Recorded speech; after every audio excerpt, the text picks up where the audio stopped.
घरोघरी मातीच्या चुली मालिकेच्या आजच्या भागामध्ये आपण पाहणार आहोत. इकडे सुमित्रा आणि जानकी वामनशास्त्री गुरुजींकडे गेलेले असतात. तिथे गेल्यानंतर त्यांच्यासोबत जो काही भूतकाळ आहे किंवा त्यांना जो त्रास होतोय त्या सगळ्या गोष्टीबद्दल विचारायला गेलेले असतात. तेव्हा वामनशास्त्री गुरुजींनी असं सांगितलेलं असतं, जानकी, तुझ्या भूतकाळात असलेलं संकट आत्ता डोकं वर कडू पाहतंय किंवा तुझा भूतकाळ तुझ्या मानगटीवर बसलाय आणि त्यामुळे इथे सगळ्या रणदिव्यांना त्रास होतोय. तेव्हा जानकी म्हणत असते, जर इथे भूतकाळ माझा असेल तर तो फक्त मला त्रास व्हायला हवाय, माझ्या कुटुंबाला त्याचा त्रास का होतोय. तेव्हा वामनशास्त्री गुरुजी म्हणत असतात, हे बघ जानकी, तू अशा ह्या भ्रमात अजिबात राहू नकोस. तुझ्या पूर्ण कुटुंबालाच त्याचा त्रास होत आहे. तेव्हा इकडे आता मास्कमॅनसमोर ऐश्वर्या गेलेली असते आणि इकडे मास्कमॅन म्हणत असतो, बोल काय काम आहे. तेव्हा ऐश्वर्या म्हणते, अरे आता दिवाळीचं सीझन सुरू आहे आणि दिवाळी असल्या कारणाने इथे मी तुझ्याकरिता मस्त असं एक गिफ्ट आणलेलं आहे आणि त्यामुळेच मी इथे तुला भेटायला बोलवलं आहे. तेव्हा आपण पाहतो की इकडे आता मास्कमॅन तिच्यावर ओरडतो, चिडतो आणि म्हणत असतो, ह्या असल्या फॉर्मॅलिटीज मी पाळत नाही, ह्या असल्या गोष्टीवरती माझा विश्वास नाही आहे किंवा हे मला अजिबात चालत नाही आहे, समजलं तुला. तेव्हा इकडे ती म्हणत असते, अरे आता आपण दोघंजणं एकत्र काम करतोय, आपण दोघंजणं पार्टनरसारखेच आहोत की नाही, म्हणून म्हटलं तुला पण गिफ्ट द्यावं. मुद्द्याचं बोलणार आहेस का तू? जर मुद्द्याचं बोलणार असलीस तरच इथे थांब, नाहीतर चालती हो. त्यावर ऐश्वर्या म्हणत असते, अरे त्याचं काय आहे ना, मी तुला मुद्द्याचंच सांगायला आलेली आहे.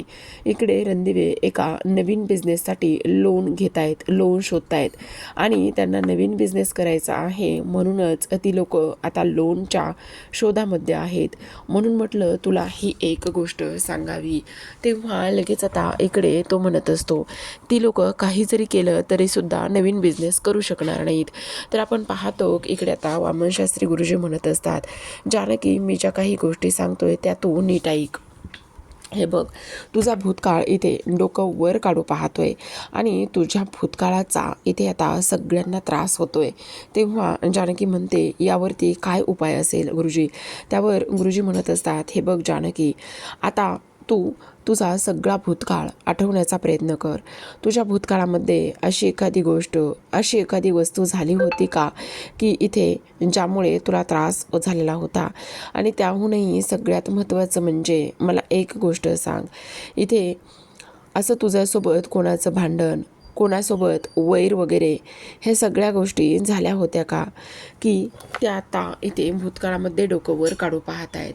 तेव्हाच इकडे आता ती म्हणत असते, नाही गुरुजी, नाही, असं अजिबात काहीच झालेलं नाही आहे. आणि त्याचबरोबर इकडे आता जानकीला ते आठवण्याचा ते प्रयत्न करायला लावत असतात. तर आता आपण दुसऱ्या बाजूला पाहतो की इकडे जो काही मास्कमॅन आहे तो म्हणत असतो, तू त्याची नको काळजी करूस आणि त्याने काही एक होणार नाही, त्यांना कोणी लोन देणार नाही किंवा काहीही नाही. त्यावर लगेचच आता ऐश्वर्या म्हणत असते, मला तुम्हाला आणखी एक गोष्ट सांगायची आहे. तेव्हा ते म्हणत असतात, कोणती गोष्ट सांगायची. त्यावर ती म्हणत असते, तुझा आणि मायाचा काय संबंध आहे. त्यावर आता मास्कमॅन म्हणत असतो, तू तुझी लिमिट क्रॉस करत आहेस असं वाटत नाही आहे का. तू ह्या सगळ्या गोष्टी बोलण्याची तुझी हिंमत कशी झाली. आणि कोण माया, तिचा आणि माझा काही एक संबंध नाही आहे. तेव्हा इकडे आता ऐश्वर्या म्हणत असते, खोटं बोलू नकोस. त्या दिवशी जेव्हा रणदिव्यांच्या घरातले दागिने तू चोरलेस त्या दिवशी इथे ती पडत होती आणि ती पडत असताना तू तिला हात दिलास, तू तिला सावरलंस. ह्या सगळ्या गोष्टी मी इथे पाहिलेल्या आहेत. त्यामुळे हे खोटं बोलण्याचा ड्रामा माझ्यासमोर तू करू नकोस. तेव्हा इकडे आता मास्कमॅन म्हणत असतो, तू जास्त इथे खोलात जाण्याचा प्रयत्न करू नकोस, तुझा ह्या सगळ्या गोष्टींशी काही संबंध नाही आहे. पण इकडे ऐश्वर्या म्हणत असते, संबंध कसा नाही आहे, संबंध तर आहेच ना. आणि त्याहूनही सगळ्यात महत्त्वाची गोष्ट म्हणजे की आपण एकत्र काम करतोय ना, म्हणून ह्या सगळ्या गोष्टी आपल्याला इथे माहिती पाहिजे ना, म्हणूनच मी तुला विचारते, हे घे गिफ्ट. तेव्हा इकडे तो म्हणत असतो, अरे बघ, मला काही एक माहिती नाही आहे आणि उगाच नाही त्या गोष्टीचा इथे तू अर्थ काढू नकोस, असं म्हणून आता मास्कमॅन तो गिफ्ट घेऊन निघून गेलेला असतो. इकडे ऐश्वर्या म्हणत असते, तू मला एवढी साधी समजू नकोस. इथे रणदिव्यांना मी पाणी पाजले तर तू तर किस खेत की मुली है असं म्हणून आता मी तुझं हे जे काही खरं खोटं रूप आहे ते सगळ्यांसमोर आणल्याशिवाय राहणार नाही. तर आपण पाहतो इथे आता सयाजी काका फोनवर बोलत असतात, चहा पित असतात. तेवढ्यातच ऐश्वर्या आलेली असते. आता फोन ठेवला जातो आणि ऐश्वर्या आल्याबरोबर ते ऐश्वर्याला म्हणत असतात, अगं ऐशू कुठे गेली होतीस? तेव्हा इकडे ती म्हणत असते, अहो डॅडा त्या मास्कमॅनला भेटायला गेले होते. काय? कशाला? काय झालेलं आहे आणि त्या मास्कमॅनला भेटायला का गेली आहेस? तेव्हा इकडे ती म्हणत असते, काय आहे ना डॅडा, मला त्याला गिफ्ट पण द्यायचं होतं आणि त्याचबरोबर मला त्याच्यासोबत काही डिस्कस करायचं होतं, काही गोष्टी विचारायच्या होत्या म्हणून मी गेले होते. आणि डॅडा तुम्हाला एक गोष्ट सांगू का? अगं पण इकडे तू मला सांगायचंच ना, मी आलो असतो तुझ्यासोबत, तू एकटी जाण्याची काय गरज होती? आणि तेव्हा इकडे आता ती म्हणत असते, नाही डॅडा जाणं गरजेचं होतं. त्या मास्कमॅनचा आणि त्या मायाचा काहीतरी संबंध आहे, तेच शोधायला आम्ही इथे गेले होते.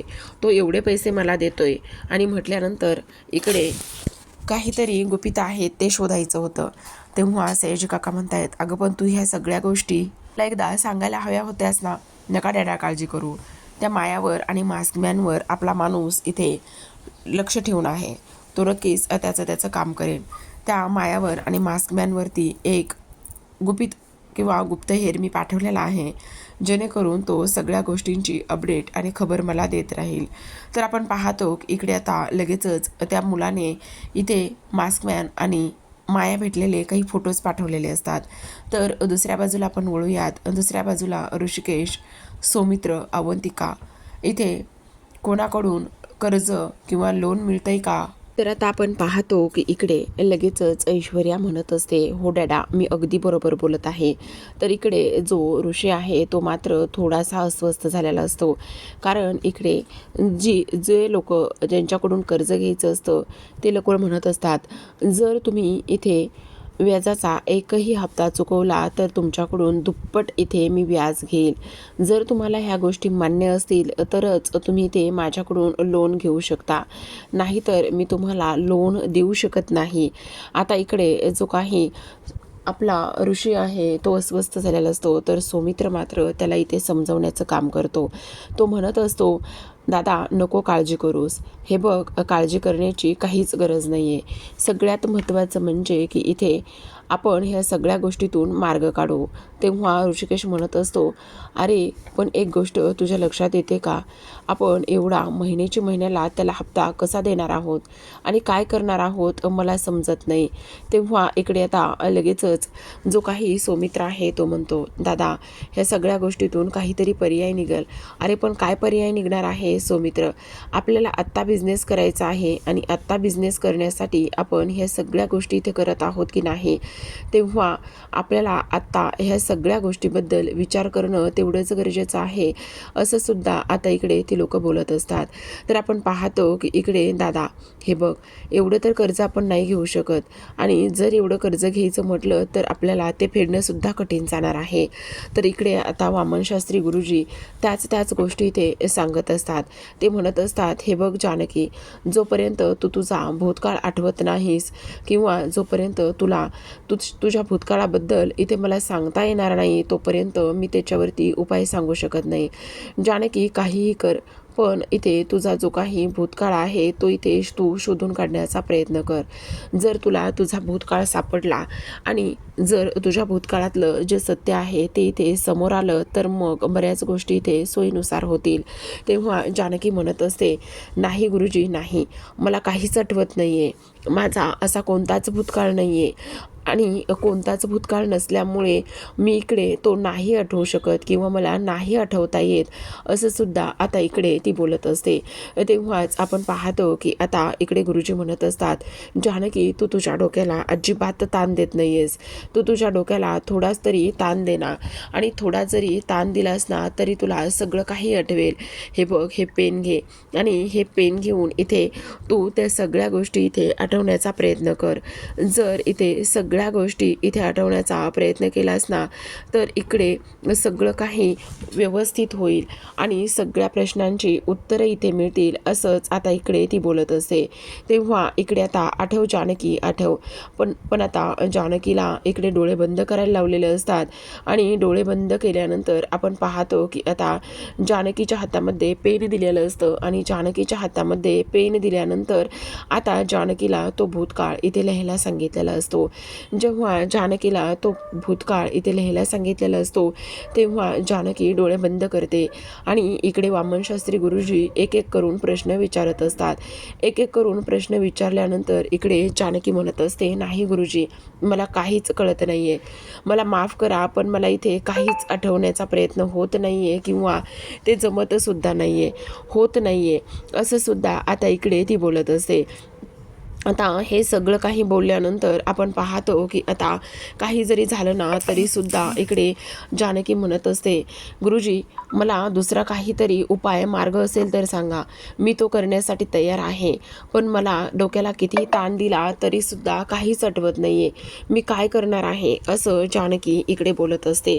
तेव्हा लगेच आता सुमित्रासुद्धा म्हणत असते, हो गुरुजी, जर याबद्दल काही वेगळं असेल तर नक्कीच सांगा, आम्ही नक्कीच इकडे त्या गोष्टी इथे करण्याचा प्रयत्न करू आणि ते सगळं शोधण्याचा प्रयत्न करू, असं बोलल्यानंतर आपण पाहतो की आता लगेचच इकडे दुसऱ्या बाजूला गुरुजी म्हणत असतात, नाही, हाच एक उपाय आहे आणि हाच एक पर्याय आहे तुझा भूतकाळ जाणून घेण्याचा. तर आता इकडे दुसऱ्या बाजूला मात्र माया तिच्या खोलीमध्ये असते. आता माया तिच्या खोलीमध्ये असतानाच आपण पाहतो की इकडे मायाला ऐश्वर्याचा फोन येतो. माया फोन उचलून म्हणत असते, हॅलो, कोण बोलते? त्यावर लगेचच आता ती म्हणत असते, मायाच बोलतेस ना? तेव्हा माया म्हणते, हो, मी मायाच बोलते, मग मी ऐश्वर्या बोलते. तेव्हा इकडे माया म्हणत असते, तू मला फोन का केलायस? अगं, असं काय करतेस? जे माझं सासर आहे त्या सासरमध्ये आता तू राहतेस आणि म्हणून मी तुला तुझ्या कॉन्टॅक्टमध्ये असणं, तुला फोन करणं हे माझं कर्तव्य आहे आणि म्हणूनच मी इथे तुला फोन केलेला आहे. तेव्हा इकडे आता माया म्हणत असते, पण काम काय आहे, कशासाठी फोन केलायस? तेव्हाच इकडे आता ऐश्वर्या म्हणत असते, अगं हे बघ, तुझ्याकडून मला काही प्रश्नांची उत्तरं हवी आहेत. तेव्हा ती म्हणते, बोला, काय हवं आहे? त्यावर ती लगेचच म्हणत असते, तुला एक गोष्ट सांगू का, इथे तुझा आणि त्या मास्कमॅनचा काय संबंध आहे? तू मास्कमॅनला कसं ओळखतेस? तेव्हा इकडे ती लगेचच म्हणत असते, कोण मास्कमॅन? मला नाही माहिती. ओ माया, एवढा सावसूदपणाचा आव तुम्ही आणू नका. तुम्ही कोण आहात, काय आहात, हे सगळं काही मला माहिती आहे. तेव्हा माया म्हणत असते, हे बघा, मी मास्कमॅनला ओळखत नाही आहे. अगं, किती खोटं बोलतेस. तुला पण त्या रणदिव्यांच्या घरामध्ये राहून जानकीची हवा लागली वाटतं. थांब एक मिनटं. असं म्हणून आता लगेच ऐश्वर्या तिच्या मोबाईलमध्ये इथे माया आणि मास्कमॅनचे असलेले फोटो तिला चालू फोनमध्येच इथे सेंड करत असते आणि फोटो सेंड केल्यानंतर इकडे ती लगेचच म्हणत असते, बघ तुझा मोबाईल चेक कर. तेव्हा माया मोबाईल चेक करते आणि मायाने मोबाईल चेक केल्यानंतर आता आपण पाहतो की इकडे तिने फोटो पाठवलेले असतात. तेव्हा लगेच आता कावेरी लगेचच माया म्हणत असते, हे सगळं काय आहे? हो, तेच तर मी तुला विचारते, हे सगळं काय आहे? आता म्हण की तुझा आणि मास्कमॅनचा काहीच संबंध नाही आहे. म्हणतेस का? नाही म्हणू शकत, कारण पुरावाच तसा मी तुला दिलेला आहे. आता गुपचूप आडेवेडे न घेता मी जे काही सांगते ते नीट ऐक. तुझा आणि मास्कमॅनचा संबंध मला जाणून घ्यायचा आहे. त्यावर आता लगेच माया म्हणत असते, तुला काय हवं आहे? त्यावर लगेच आता ऐश्वर्या म्हणते, आता कशी मुद्द्यावर आलेली आहेस? तर मग तुला एक गोष्ट सांगते, मी तुला एक ॲड्रेस पाठवते, त्या ॲड्रेसवरती मला ताबडतोब भेटायला यायचं, समजलं? तेव्हा आता इकडे ती म्हणत असते, जमणार नाही भेटायला यायला. का जमणार नाही? जर भेटायला नाही आलीस तर हे जे काही फोटो आत्ता मी तुला पाठवलेत ना, ते फोटो मी लगेचच जानकीला पाठवेल, समजलं? त्यामुळे गपचूप मी तुला आत्ता ॲड्रेस पाठवते, त्या ॲड्रेसवरती मला भेटायला यायचं. असं म्हणून आता ऐश्वर्याने चांगलंच मायाला खडसवलेलं असतं. पण आता प्रेक्षकांनो, ही माया कोण आहे? नेमकी मास्कमॅनला इथे ती मदत का करत आहे, असं इथे आपल्याला जाणून घ्यायचं आहे. इकडे मायाला खूप राग आलेला असतो. ती अगदी चरफडतच असते.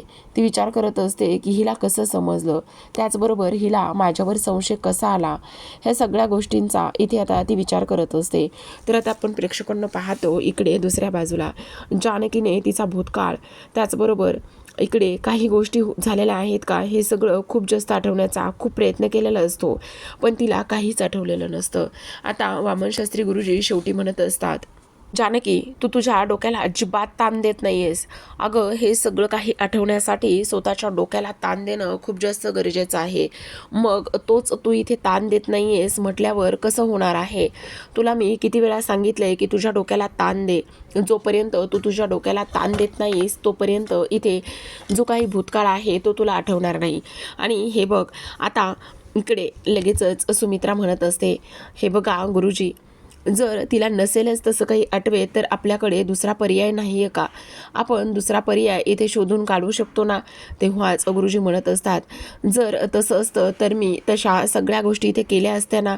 त्यामुळे आता कुठलाच दुसरा पर्याय नाही आहे, इथे हाच एक पर्याय आहे.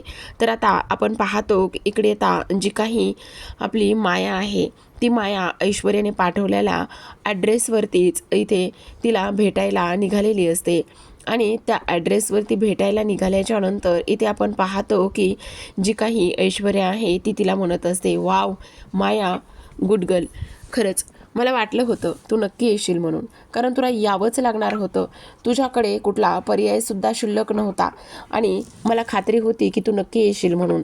तेव्हा इकडे लगेचच ती म्हणत असते, बोल काय काम आहे? त्यावर लगेच ऐश्वर्या म्हणत असते, अगं असं काय करतेस, जरा तरी धीर धर, लगेचच काय मुद्द्यावर येतेस? आणि तुला अजून एक गोष्ट सांगू का, ह्या सगळ्या गोष्टी काय आहेत?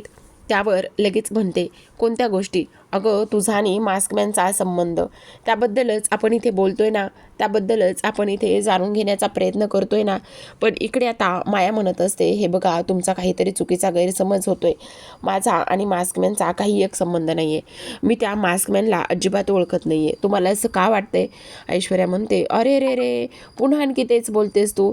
अगं त्या दिवशी जेव्हा तू मास्कमॅनचा इथे पाठलाग करत होतीस त्या दिवशी तू पळताना खाली पडलीस आणि जो मास्कमॅन इथे दागिने घेऊन पळत होता तेव्हा मात्र इथे तो रिटर्न आला आणि रिटर्न येऊन त्याने तुझा हात पकडला आणि तुला वाचवण्याचा त्याने प्रयत्न केला. बरोबर आहे की नाही बोल? असं इकडे ती बोलते. तेव्हा माया मात्र शांत बसलेली असते. तेव्हा मायाकडे आता सांगण्यासाठी बोलण्यासाठी काहीच शब्द उरलेले नसतात. बोल ना, बरोबर आहे की नाही? मी बरोबर बोलते ना? तेव्हा आपण पाहतो की आता इकडे माया म्हणत असते, हे बघा तुम्ही उगाचच नाही त्या गोष्टी बोलून इथे मला वेठीस धरू नका. नाही, मला सगळं काही जाणून घ्यायचं आहे. तुझा आणि मास्कमॅनचा काय संबंध आहे? बोल बोल माया, बोल. त्यावर लगेचच आता माया म्हणत असते, हे बघा तो मास्कमॅन कोण आहे, काय आहे, ह्याबद्दल मला जास्तीचं काही माहिती नाही आहे आणि मी तुम्हाला ते सांगूसुद्धा शकत नाही. अगं असं काय करतेस? जर इथे तू मला सांगितलंस ना तर मी तुझी मदतच करू शकते. पण तुला वाटलं, मला तर असं वाटत होतं आत्तापर्यंत तू एक प्यादा आहेस, पण तू तर वजीर निघालीस. तेव्हा पुन्हा एकदा माया म्हणते, हे बघा मी तुम्हाला सांगते ना, तुमचा नक्कीच काहीतरी गैरसमज होतोय. तुम्ही समजताय तसं अजिबात काही नाही. त्यावर आता इकडे ऐश्वर्या म्हणत असते, तुला मला सांगावंच लागेल. तेव्हा माया म्हणते, हे बघा माझा आणि मास्कमॅनचा काही संबंध नाही आहे, पण मास्कमॅन आणि त्याचसोबत इथे जानकीचाच भूतकाळातला संबंध आहे. तेव्हा माया तिला विचारते, काय संबंध आहे जानकीचा आणि इकडे त्या मास्कमॅनचा? कोण आहे कोण तो मास्कमॅन? बोल बोल, असं म्हणूनच आता माया तिला सत्य सांगणार असते. आता प्रेक्षकांनो, आजच्या भागामध्ये एवढंच. उद्याचा भाग पाहायचा असेल तर नक्की चॅनलला सबस्क्राईब करा, कारण उद्याच्या भागामध्ये आपल्याला असं पाहायला मिळणार आहे की आता इकडे जे गुरुजी आहेत ते म्हणत असतात, मी तुला आता एक टास्क देतो आणि तो म्हणजेच की मी तुझ्यासोबत प्रश्न उत्तरांचा खेळ खेळतो. ह्या प्रश्न उत्तरांच्या खेळामधून जर काही सापडलं तर नक्कीच आपण बघूया.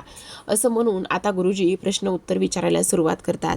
जानकी, इथे तुझा आवडता रंग हिरवा, त्याचबरोबर तुझं आवडतं ठिकाण घर, मग तुझं लग्न, असं म्हटल्यानंतर जानकी मात्र आहे त्याच ठिकाणी थांबते. तिचे श्वास त्याचबरोबर तोंडातून शब्द हे सगळं थांबलेलं असतं, पण हात मात्र चालू असतात. हाताने एक चित्र काढलेलं असतं आणि तेव्हा ते चित्र काढल्याबरोबर मकरंद असं ती नाव घेते. तर इकडे ऐश्वर्या खोदून खोदून विचारत असते आणि बोल बोल, इथे जानकीशी त्याचं नातं काय आहे, तो आहे तरी कोण, असं इकडे ती सांगत असते. तेव्हा आता फायनली इकडे मायाने ऐश्वर्याला खरं की खोटं हे सांगण्याचं जे काही धाडस केलेलं असतं ते आपल्याला उद्याच्या भागामध्ये पाहायला मिळणार आहे. त्यामुळे चॅनलला नक्की सबस्क्राईब करा आणि त्यासोबत पाहत राहा घरोघरी मातीच्या चुली या मालिकेचे अपडेट. भेटूयात उद्याच्या भागात. तोपर्यंत धन्यवाद.